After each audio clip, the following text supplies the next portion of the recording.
Hello, hello, hello. Welcome to another episode of the Empowered Presence podcast. I am so excited today. It's going to be a real good one today. We're going to be sitting down with Miss Lisa Anderson, who is a Woo! chief HR officer for a technology company and the president of Positively in Pursuit. She is a leadership and career coach who has more than 25 years in HR, and her coaching business focuses on women in leadership to assist them in finding their leadership voice, building their leadership courage, and increasing their leadership executive presence. She uses HR and coaching to help women propel to the next level of their careers. She holds a master's degree in HR management and a bachelor's degree from James Madison University and several certifications. She is a certified professional coach, certified in energy leadership, and a member of the John Maxwell team of speakers and trainers. Amazing. I always have such amazing, impressive guests.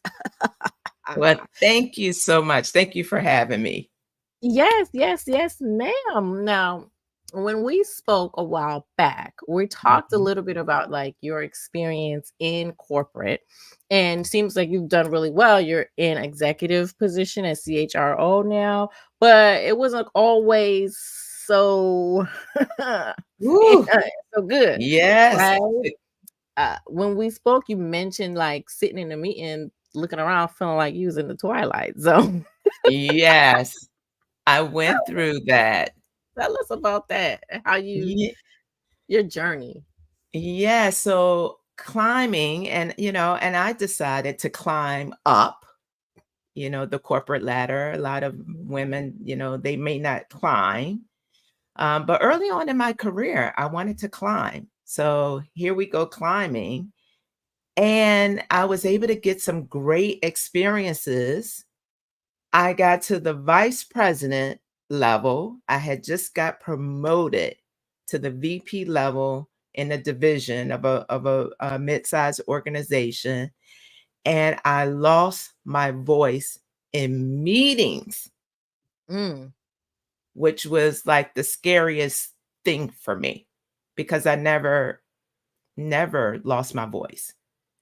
How And did you Go ahead. yeah, I started showing up in meetings, not contributing, not adding value, sitting quiet, even though I had value to add. And I started to feel invisible. So I'm Mm. sitting in these meetings and I'm the vice president of HR in these meetings. And it was very scary for me. And of course, I was recently promoted. So I didn't trust anyone in the Mhm. room. As a matter of fact, didn't trust anyone in the organization at that point while I was going through this experience. So I actually went outside of the company to some of my mentors to say, "Hey, I need help," and was able to work through that. But yeah, that was the craziest experience for me because I never lost my voice So until I got into that position. I mean, what happened? How did you end up losing it coming from, I mean, you had to be confident enough to make it to that level, right? So you get there, what happened that triggered you to say, "Oh, let me shut down?" Well, here's the thing. So you're absolutely right. In the organization, I had built credibility. I had, in order to get promoted, right? I'm not coming in from the outside. So I had built this credibility. But then when I received the promotion, I went into a new division, new people, new leaders that I didn't know. So I had not built those relationships. I they the only thing they knew of me was, from what they heard, right? And so the imposter syndrome crept in, and I started questioning whether I belonged in the room and at the table. And because I had not built those relationships, I was like, whoa, who are these people? And, are they judging? And are they So all Mm. of these different thoughts kind of crept in and then had me doubting, right? Doubting my confidence, doubting myself. And it Yeah. So, can I interrupt you real quick right here sure. because I mentioned this a few times in different places where yes, a lot of times the environment does make us feel those feelings, but sometimes we are bringing those feelings to the table. And so I just wanted to Absolutely. point that out. Like, I feel like it wasn't anything that happened. No one did Mm-mm. anything to you. No one said anything. No one made you feel a certain way. You brought that I brought that into to the the room. table. Okay. Wow. Yeah, absolutely, Mhm. because I was brand new. They Mhm. probably didn't even have time to do anything. But, I'm brand new coming in, and Mhm. that inner voice and that inner critic started, like, popping up on my shoulder and like, "Oh, you know, yeah, over there when in your last division, you had it all there.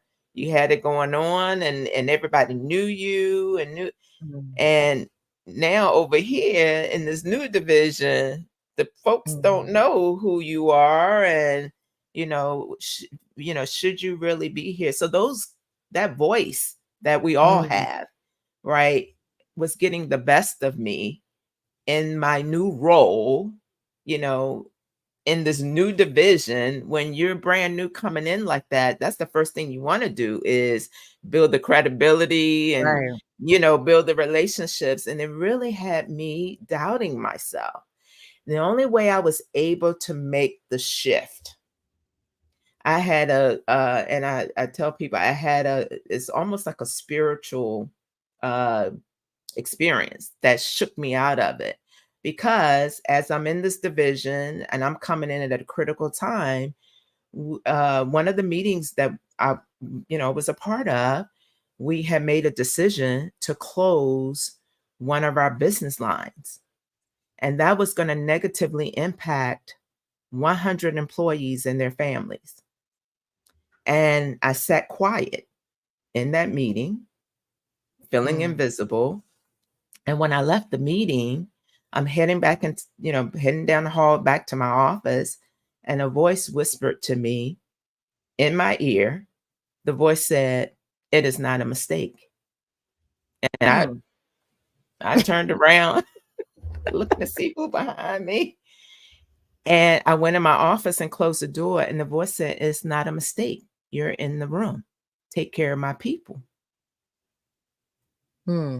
And when you hear a voice like, "Take care of my people," and, I'm just coming out of a meeting where we're getting ready to negatively impact 100 employees. And how dare I'm the top HR leader in the room. Mm. How dare I sit in that meeting quiet? That was the wake up call for me. And, I had to reconnect with my why. Okay, like, Mm. Lisa, why did you get into HR? Why did you pick this Love field that. as a Yeah. career field? You picked this because you love helping people, and you're gonna sit in a meeting quiet when we about to negatively impact 100 people and their families? You better get it together. And Mm. that was the thing that shook me out, reconnecting with my why and my purpose. And that next meeting, look, the next meeting I showed up and I had a whole laundry list. I was like, okay, who's doing this? Okay, the VP, I'll be on the plane with you. We're heading here. And the people in the room was like, who is this? Right. Because I wasn't showing up that way. And so they were all like, "Whoa, who is this?" I'm like, "Look, my team, we got XYZ. I need your team here. I need your team there." And they were like, "Who is this person?" I'm like, "Look, enough of the feeling invisible. Like, we Yeah. got to take care of the people. I love So, that. what are we doing? And here's I my love recommendations." Mhm. I love And that that's so much. the thing that shook me out of it. Like, okay, Lisa, this ain't even about you. You were put in that room for a reason. And it took the voice of it to me, it was the voice of God to remind me, oh, it's not a mistake. I put you there. Now, based on what's getting ready to happen, I need you to take care of my people. And ever since that experience, Melanie, I haven't been invisible or quiet. I It only take one time for love me to that. have a wake up call like that. My favorite part of that story is when you decided you let me go back to the foundation of my why, right? Yes. And a lot of people like to call it your big why. Yes. And I like to call it your deep why Yes. because it's deeper than a paycheck. Paycheck is cool. Yeah, we gonna get paid now. But it's the why, the thing that drives you is deeper than that. You didn't say, "Oh, I'm about to lose my job. I need my money. Let me get in this room." You said Mm. it's deeper than me. Why Yes. I got into this business. And I absolutely love that. And that's something, when I do my personal branding work with my clients, we go into that type of stuff first as a foundation because once you are clear on your deep why and your personal mission and your purpose, and you are clear on those things, when you get in these situations where you're kind of almost at a crossroads, like, wait, what am I Yeah. doing? Am I really cut out for this? Should I continue this path? You got to go back to that foundation. And if you never did that work, you're going to be lost for a Absolutely. while. Oh my gosh, you just hit absolutely. And I'm even going to piggyback a second level because I didn't have clarity like I have now. But while I'm sitting in those meetings, quiet, looking around, um, I was so uncomfortable.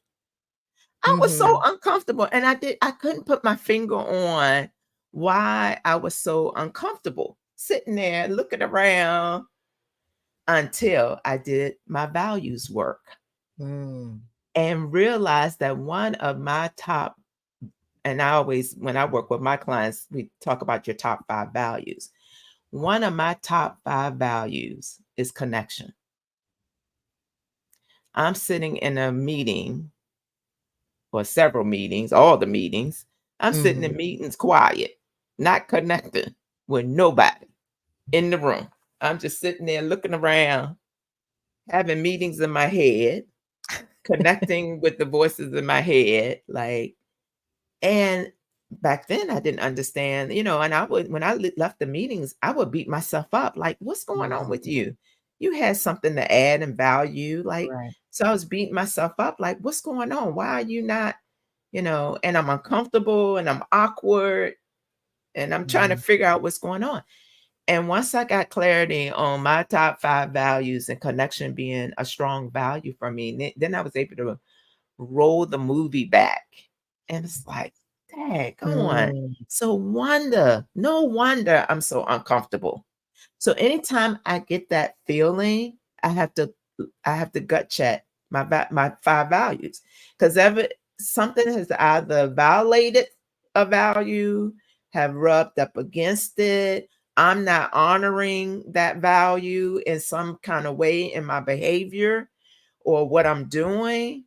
And so now I've gotten great clarity on connection, like when I'm feeling a certain way. And then I'm like, whoa, what is this feeling? Okay, let me slow down and let me take a step back and let me do the gut check on my values because something Mhm. is not aligning right.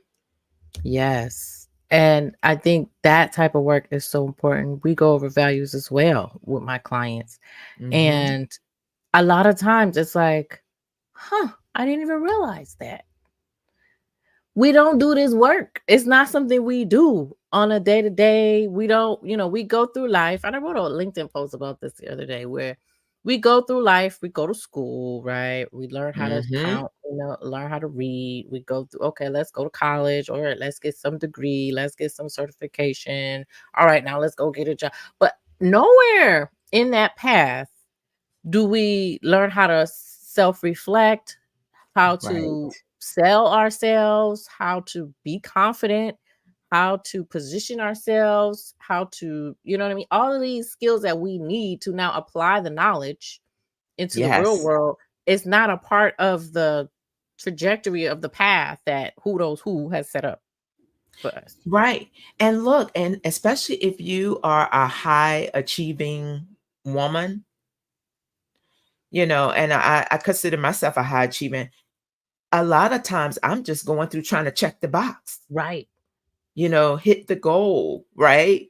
And so it took me a long time to be like, okay, Lisa, you hitting all these goals, but the juicy nuggets is in the journey.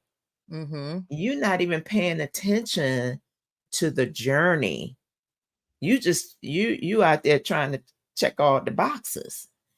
And it took me a long time to like, okay, you know, you still can be high achieving, but don't miss the journey, the all the beautiful nuggets and the lessons Yes. learned and Mhm. I don't call them failures, I call them lessons learned, right? Like all of that is in the journey. And so don't forget about that. But you're right. Mhm. We're on the the hamster wheel, and we're Yeah. going around, and it's so easy not to do the inner work. Right. Right. It is almost like, well, we don't have time to sit and reflect. We got to go get this work done. And Right. honestly, especially for us, women of color, it's Yes. it's it's survival mode. Yes. Yes. We're Yes. operating in survival mode, just really just needing to make sure that everything is good financially, that we're set up, like, we got bills are paid, okay, whatever. Oh, degree equal more money. Okay, let me go get a degree. Like just do on this Yeah. constant just trying to survive. And then And the next so thing you know, Melanie, when you're like that, then you get to burnout because right, you're exactly. Exactly. And then the next thing you know, like you said, you burnt out or you look Mhm. around and you're like, what was this for again? Exactly. Because you can lose focus on you lose focus on what, like, you're so trying to get there, and you lose focus on, why was that important? And look, I've had that even in some of the positions that I went into growing my career. Because you take opportunities, everything is not a promotion. You move here, you move there, you're trying to get experiences, and then you look up. This happened to me. I was in one role, and I'm going through the motion. I look up, 2 years then went by. And then I'm like, I came in this role. I think I was trying to get certain experience. I don't even remember what What it was. experience. Like, I was like, why did I, what I What- came here to get experience in a certain area, right? Like, and then I was like, and what am I supposed to be doing? And look, 3 years then passed by, right? Mhm. So it really is about, trying to, be strategic and be intentional and try not to Definitely. lose the focus. And you know what else you lose too when you just constantly you lose yourself. Oh, You yes. lose yourself. You don't know who you are. You don't know, you're just chasing whatever you're chasing and who you are just whatever. We're not worried about that. We just got to get this thing. And it's like the burnout also comes with that loss of self identity Yes. because we've been prioritizing this case at sacrificing us and not Yes. honoring who we are. And I've come to the realization, especially since I've been doing this work, it's like once you know, understand, and honor who you are, everything else go fall into place, baby. Because you're not playing that. You're not playing with you. Absolutely. And Melanie, we talked a little bit about this earlier too. Once you get clarity and understanding in what cultures, work environments, and cultures you thrive in, then once you get that clarity, then you can go after an interview for culture. So as you're, looking for new opportunities, when you're when you have clarity on, these are the cultures that I thrive in. I thrive in cultures that have an entrepreneurial spirit. I thrive in cultures that love creativity. Or once you get that understanding about yourself, then you can go out and look for those kind of cultures. Now, in the interview process, guess what kind of questions you ask her? Questions around whatever culture you thrive in. So you Mhm. can ask some very strategic and pointed questions. Now, here's the HR side coming out of me now. You Give can us the have juice. you can ask some very strategic and intentional questions to get a feel of what kind of culture they are, the company is. And but you have to also be prepared for you start asking those questions. If they're not that culture, they may screen you out. And you got to be okay with that. I'm okay with that. Please screen me out. Right. Because if I don't want to come into a culture that is not in alignment with the type of culture that I thrive in, I'm going to struggle. I may struggle, and then I may not be in a good space, right? When I'm in that kind of culture, right? Right. So, doing that work and getting that clarity about yourself and what kind of cultures you thrive in, um, hopefully will help you stay out of the toxic cultures, right? Because I've coached a lot of women that are in toxic work environments. And my question to them is, okay, where are you going with this? Because I'm looking at you, and is it worth your mental health? Number one. And in my opinion, nothing is worth your mental health. Say that. So if you're in that toxic work culture, what is your exit strategy to get out? You have Yes. to have an exit strategy. And a lot of women that I talk to, they don't have an exit strategy. And so I'm working with women on what's your exit strategy? Because you gotta work the exit strategy. Because if you don't have one, you're gonna stay in this toxic culture. And what is Right. that doing to your mental health? So I am unapologetic about telling women, get out, Yes. Oh my gosh. run. I've always been on that. Like, Yeah, I have a close friend that I coach her because I'm the career coach of the group. And she'll call me. The other day, she called me. She's like, "Yeah, I don't know about this place. Da, da, da, da, da. I'm starting to see these type of signs like I did at that last place." And mind you, the last place, she had to put in an EEOC oh claim. no. It was Woo. that bad. Boy. So I'm Yeah. like, "You seeing the signs, girl? Quit."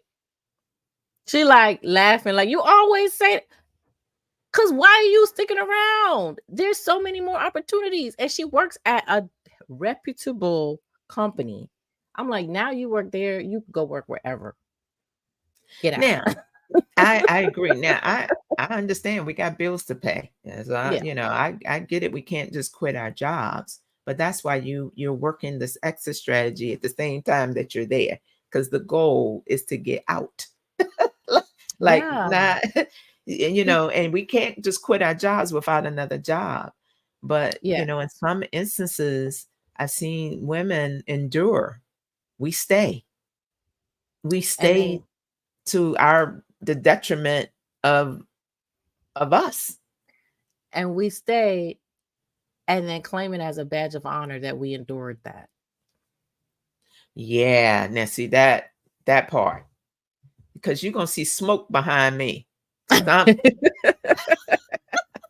you're gonna see the dust come up.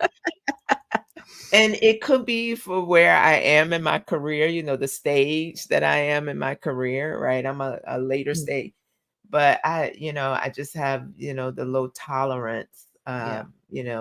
for that for myself, right? And it is just not a good place or space to be in when you're in a toxic work environment. Right. I totally agree with you. And I also think that, once you recognize I'm uncomfortable, there is a level of assessment first, right? So Yes. I'm joking saying just quit, but like we Yes. assess things first. Okay, do you feel like this is real? Do you feel like you remember early in our conversation, I'm like you brought that wasn't them, right? So really Right. assess and make sure like, are you sure? And then if the assessment comes back like, okay, it is the environment, before up and then leaving too, you can definitely try to see how you can make things different. Can you what Right. part can you play? Can you talk to your supervisor? Can you communicate your whatever? And how are they respond? Like there's a whole process, right? Right. But then the part that I don't stand for is when we clearly see this is not us. This is the company. This is the culture. This is the leadership. Mhm. They're toxic, right? I feel like you cannot change that.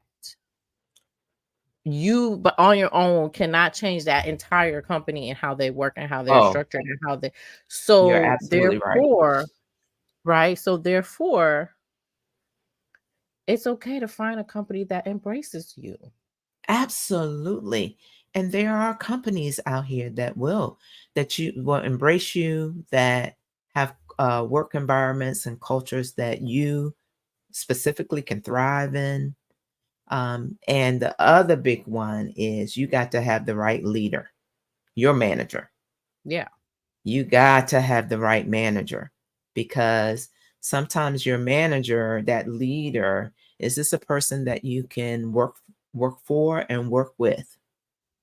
I've been blessed to have some great leaders, and they weren't people of color. I've been blessed. Those were the people that put my name in rooms that I wasn't in. But Mhm. that goes back to your leadership brand. Do you have a brand? Now, I got to be transparent. When I was sitting in meetings quiet and feeling invisible, my brand took a hit, Mhm. Mhm. right? Like I had a brand going into that new division.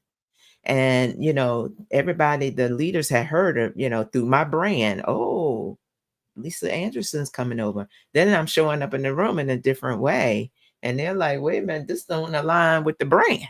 So Mm. my brand took a hit. I knew it took a hit. Yeah. And I had to work very hard to try to rebuild my brand. Right. So that piece as well, as you're interviewing into these new companies, if you don't have the connection or the you feel that you can't establish a relationship with your direct person that you're going to be directly working with, that's a red flag, in my opinion. And if you're not interviewing with the person that you're going to be working for, that's a red flag. Mhm. I'm not going to interview with a company and I ain't met the person that I'm going to be working for. Then I had to tell the recruiter, well, you're going to have to call me back with the person who I'm going to be working for, because I'm not coming in until I know who my manager's going to be. And I I have to love that. I love establish that. a relationship. Yeah, because that's you advocating for yourself and taking control of your own kind of destiny, if you will. Like your career is in your hands. And so a Yeah. lot of times I feel like we just let the employer do whatever and we just like, Mm-mm. okay, sure, okay, this is okay. And it's like you do have the power to say, no, I'm not doing this on these terms. Yeah. Right. We're going to have to talk about that. Yeah, go ahead. Yeah. I mean, yeah, you absolutely, and I would hope that, an organization that when you come back and ask, I want to speak with the person that I'm going to be working for, if they frown upon that, that's a message. Yep. See, companies don't have to always say it. Sometimes it's the things that they're not saying. The reaction to that, like, if the reaction is, "What? How dare she ask to Right. speak with the okay, red flag." Red flag. That's a red flag, right? Yeah. So yeah, so those kinds those kinds of things for yourself, and knowing about yourself, Absolutely. Get that clarity for you. And then you can say, yay to that. Or, I don't think so for Mm-hmm. that. Now, Melanie, I'm going to do a shameless plug for my book. I was Right. just gonna So, ask you about the book. oh, I was just gonna ask you about the book. Carry yes. on. Look, the reason why I wrote the book, right? So Yes. the book is Invisible Professional to Influential Leader, right? And it is a tip book for women. And it's 25 tips. And then there are 2 bonus tips because I wrote it during COVID. I finished it during COVID. So I had nothing but time on my hands. So I threw in two extra tips.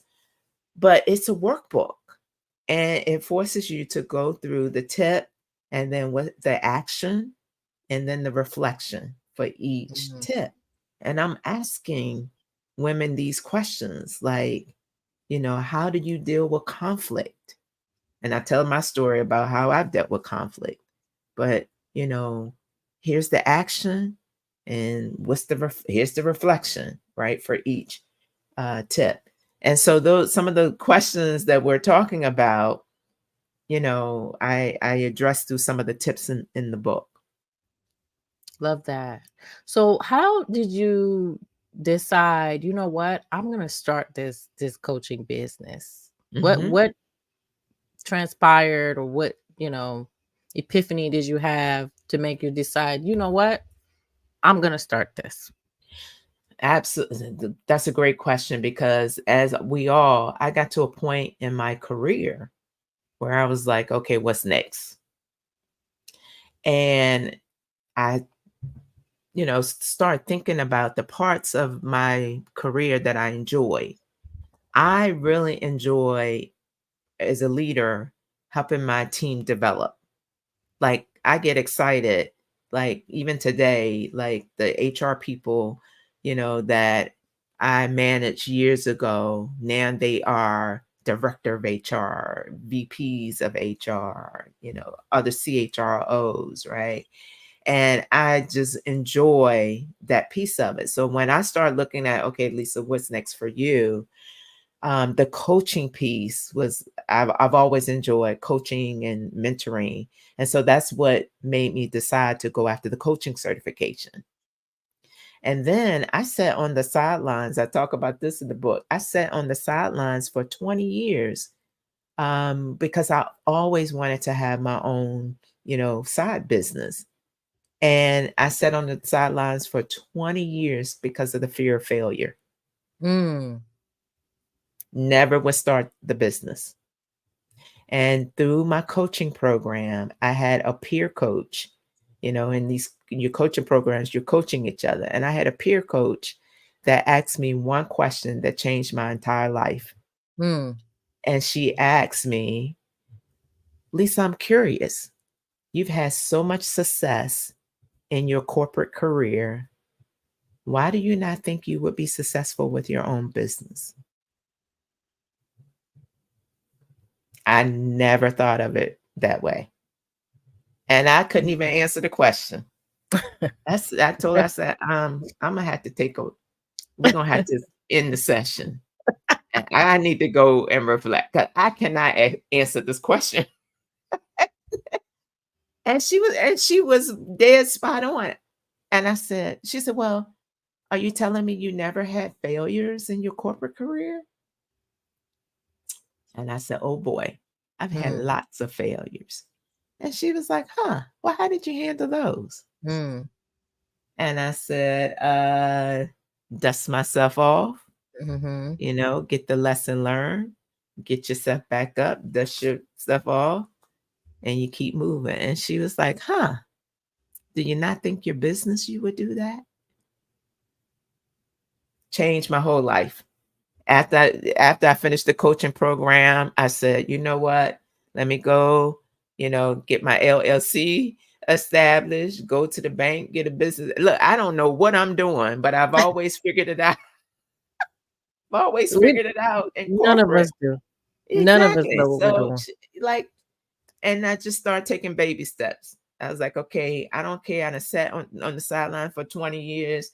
I'm gonna take one step at a time. And that was back in 2018. And here Nice. we are, 2024, and I'm still taking the steps. I'm learning a lot. I'm failing. Look, fall down, get back up. Like, oh, I didn't know that. Okay, Yeah, lesson now we learned. know. Brush yourself off and keep it moving. I love it. That's awesome. A good coach will do that to you. She was Yes, she she was was good. spot. And look, we were in the program. I was like, Right. how do you know how to? We learning how to be coaches, and you done sat here and then asked me a question that I had never asked myself. And I was like, in all seriousness, it shocked me and tears started pouring down my face. She was Mm, like, oh my God, I didn't mean to upset you. I was like, no, you're not upsetting. You didn't upset me. You just asked me a question that I just never thought of. yeah. And she That's forced me to do that. So awesome. Awesome. So tell us about the business. yeah, so positively in pursuit, and again, even with your business, it's you involve, right? When I started the Mhm. business, I said, oh, I'm a coach HR professionals. And then sometimes, since I am an HR professional, I can say this, but sometimes HR people, we think we don't need help Mm, because we're always helping other people, right? So I said, okay, let me start off as HR. And then as I started feeling my way out, I always went back to when I felt invisible in those meetings. And mm, I'm like, oh no, my target has to be women leaders. The next leader, a female leader that's in a room, and she may be the only female in the room, or she may be the only person of color in the room, and what's that experience, and how can I coach and support and help her. So that's how my business evolved, because I was her, mhm, right, sitting in those rooms, right. And so now I'm on a mission to help other women, based on what I went through and my whole experience. I want to help someone else. Look, I felt alone when I was going through it. You're not mhm, alone. And mhm. so how can I support and help you? So so that's Love my business. And I'm coaching, I'm speaking, all of the things. Nice. Love that. Well, congratulations Well, on thank the you. business and everything Thank you you. got going on. It sounds amazing. You gotta send me the link to the book. Is it on Amazon? Yes. Book is on Okay. Amazon. Yep, just type in Invisible Professional, but I'll send it to you. Yeah, send me the link Um and we'll drop in the show notes. okay. Perfect. Awesome. So, Lisa, I have a question for you. Yes. If if you had to go back and do it all again in terms of just your career, business-wise, Mhm. is there anything you would do differently? And if so, what would you do differently and why? Yeah, so if I was to go back, the one thing I would do differently, it would be not so much in my career, like, because early in my career, I had this, I call it boldness, Mhm. where early in my career, I was so excited about, the world of HR. I wanted to learn everything. I wanted to, and so I had this boldness because I would go to companies back then, job hopping was very taboo. And I would go in, companies and, work positions, HR generalists, that's what they were called back then, business partners. And I would get all this experience in different industries. And then the minute I became bored or felt like I was stagnant, I would leave and go right to the next challenging opportunity. And so some people would look at that and be like, oh my gosh, look at her resume. She's job hopping all over the place. But yet all of that set me up for where I am today, Right. because I have the experience in the different industries, right? So if I was to say, well, what would you have done differently?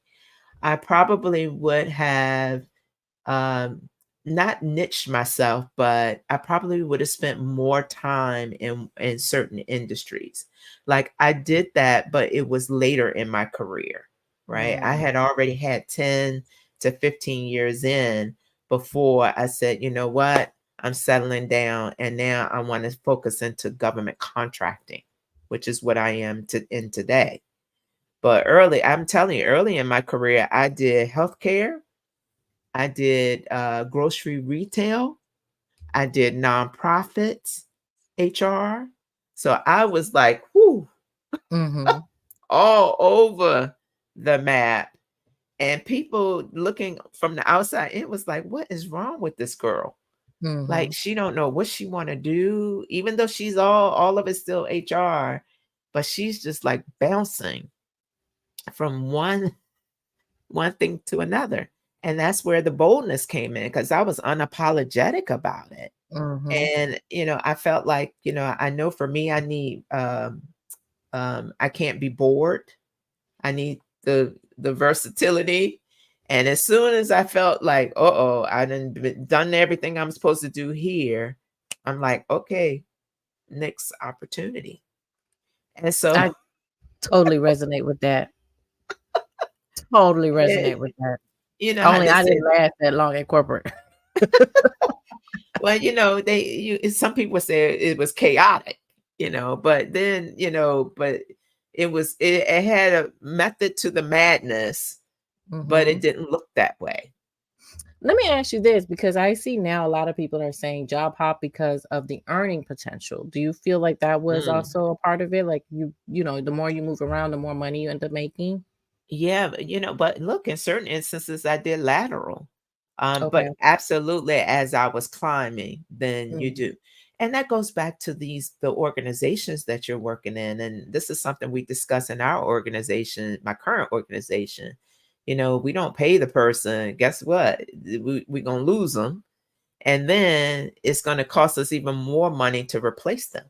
Right. The knowledge, all the things, right? The Yeah. person, the talent, all of that. So, but yeah, so that would be the one thing, as I look back, I was like, even now when I look back, I was like, ooh, that was a little chaotic, but I got the experiences, and Right. no matter where I went, I was like, oh yeah, I've done that over here, a Mhm. nonprofit or healthcare or wherever it was. But while I was doing it, my family was like, what is going on Yeah. with this girl? My girlfriends, they would laugh because they were like, we're not putting no work number in the cell phone because you're going, by the time we by the time we put the number in the phone, you done You'll moved be on to the gone. next place. And that's what it was. I was like, yeah, don't put that number in. Yeah. But it was a little crazy. Yeah, that's crazy. I have one more thing I want to talk about before we wrap up today, Lisa. So I'm big on authenticity, right? And so, Yes. everything I do around empowered presence, the podcast, the program, the course, all of it is around, building that visibility, that thought leadership, that authority without sacrificing authenticity. And so Yes. in researching and things, I find that there's not a lot of literature, there's not a lot of articles or reports or anything or studies that proves that Black women being authentic can work to their advantage in corporate. Mm, Everything is saying you got to code switch, you should code switch, we need to code switch, or it's showing how we feel the need to code switch, so we do.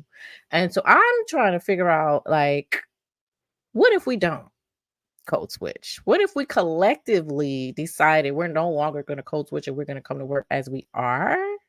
What would that look like? But I want to hear from you if you have felt the need to code switch, because you're at the C level now. mhm. CHRO is top dog, top dog. And so as a woman of color, did you feel the need to like assimilate and like code switch in the way you communicate and the things that you did, some of the things you said, maybe some of the verbiage, I don't know, whatever that may look like. Talk Yeah. to me a little bit about your experience with feeling the need to code switch in corporate. Now, I gotta be honest, I've been blessed. I've never had to code switch, but I do contribute a lot of that to the people who were my leaders, the people that my managers, Mhm. right? Because I know in some environments, in order to survive, you may need to code switch, which can be, I'm sure, very tiring because Yeah, you're somebody else. You're right. not All you. day. All And it, day. you know, and we're working these long hours if you're in that environment to 8, 10, 12, whatever hours, and to be someone else for that whole time. And then when you get in your own home or I can only imagine that it's tiring. So I've been and when I say I've been blessed, because here's the thing. So credibility is a huge thing for me. So I've always been able to build credibility, and my work shows for itself, right? And I've always had managers or leaders that will put my name in rooms, but that is based on the work, Mhm. the credibility that I've been able to build over the years. So I never had to like pretend. Now, there comes with some advantages and disadvantages with that, because they now know me as the outspoken person, and I've worked on my facial expressions, because we get in the room and something go left, my eyebrow goes straight up and they looking at me. I ain't even said nothing. And they're like, "Okay, Lisa, you got something to say." And I'm like, "What?" They're like, "It's on your face." And it's Yeah. something that I've been trying to intentional work on, because I'm like, Gotta work on your poker okay, face. yeah. So so again, I feel really bad for the women, because that's a real thing. Let me be crystal clear. That's a real experience of women having to code switch in order to survive their environment. Yes. Um, Now for me, I'd rather leave. I'd rather get out, because it's not worth that to me.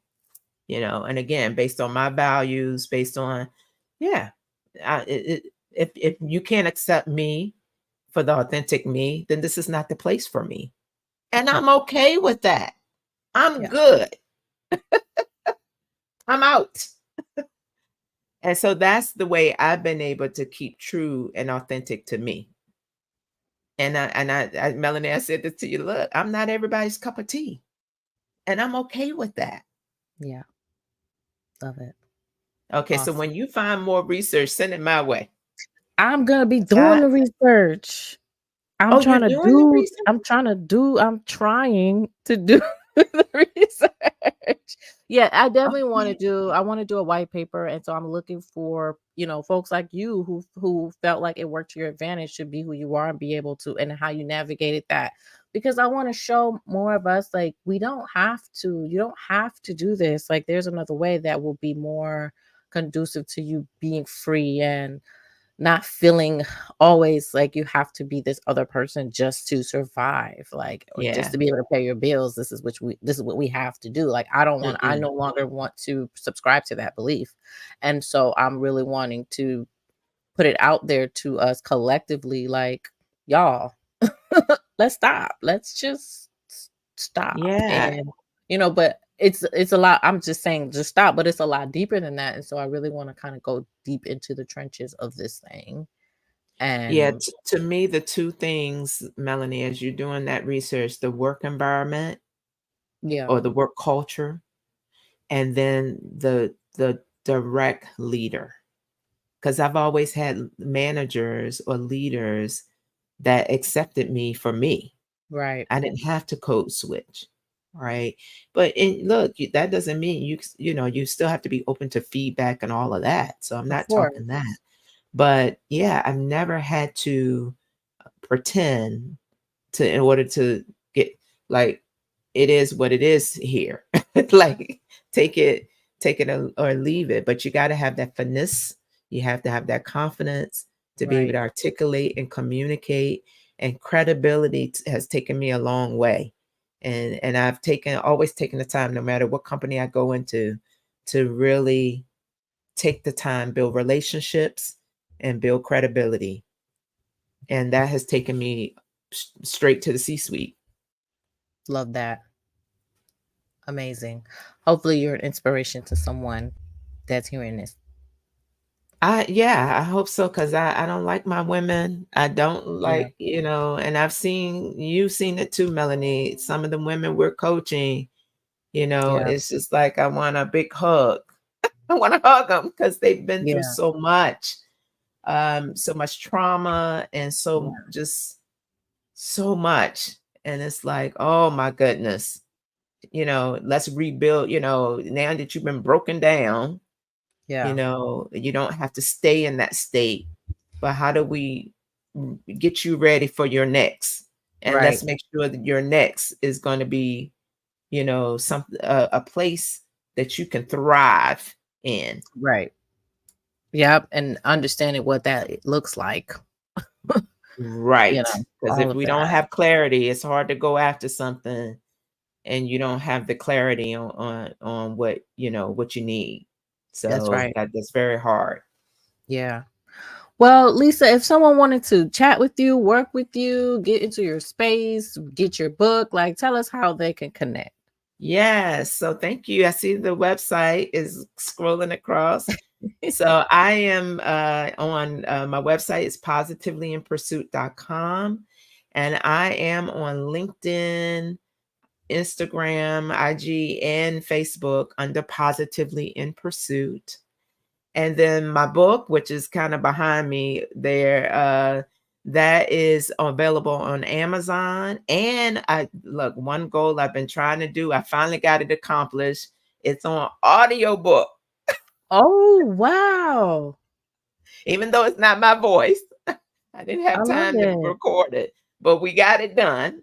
So you can get it on the audiobook or on Amazon, Invisible Professional to Influential Leader. But if you get it, look, I want you to work through the exercises. It's a good read, but the goal is to do some of the exercises that's around the tips.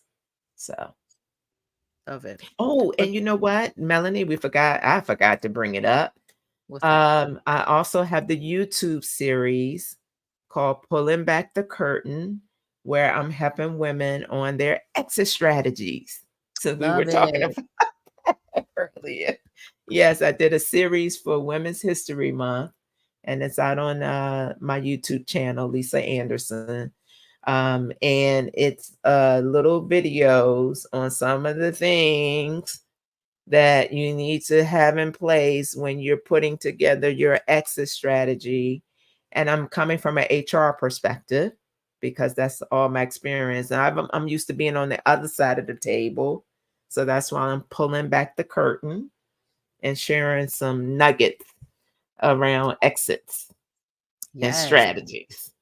So that's Amazing. out there as well. Thank So I'll you make so sure the much. link. Yeah, I'll make sure Yes. I give you the link to that. Yes. Give me the link. I'll put it in the show notes. Appreciate you. Awesome. Well, this was such a great conversation. Like Yes, we thank you so definitely, much for having me, yes. Melanie. Thank you for coming. Thank you for being here. Thank you for being you. Thank you for doing what you do. Just thank you. Appreciate you for everything. Thank you.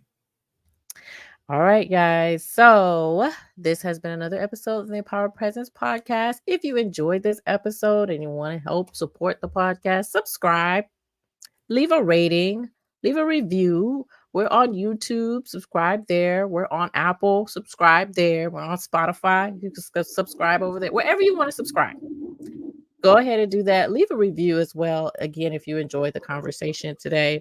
And remember, you want to have an empowered presence. Empowered is just the authority or power to do something, and presence is the state of existing. So just be you and be powerful today. Until next time, happy self marketing.